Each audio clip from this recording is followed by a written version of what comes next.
Hi అండి. నేను ఈరోజు పెసరట్టు వేస్తున్నాను చూడండి. నైట్ పెసలోనండి రైస్ నానబెట్టేసానండి. మార్నింగ్ లేచి కడుక్కునేవి శుభ్రంగా గ్రైండర్కి వేసుకున్నానండి. అల్లం, పచ్చిమిరపకాయ, కొత్తిమీర, కరివేపాకు కలిపి మొత్తం గ్రైండర్కి వేసేసానండి. ఇదిగోండి పెసరట్టు వేసుకుని ఆనియన్స్, జీలకర్ర వేసాను. అందులో ఎనపూస వేసానండి. ఎనపూస వేస్తే టేస్ట్ బాగుంటాయండి. రైస్ వేసుకుంటే అండి క్రిస్పీగా వస్తాయండి, బాగుంటాయండి. చూసారా ఎంత క్రిస్పీగా వచ్చిందో.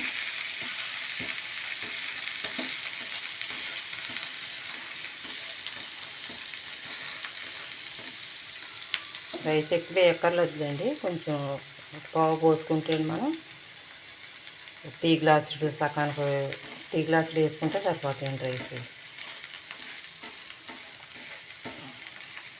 శుభ్రంగా గ్రైండర్కి వేసుకుంటే అండి క్రిస్పీగా రైస్ వేసుకుంటే మాత్రం క్రిస్పీగా వస్తాయండి.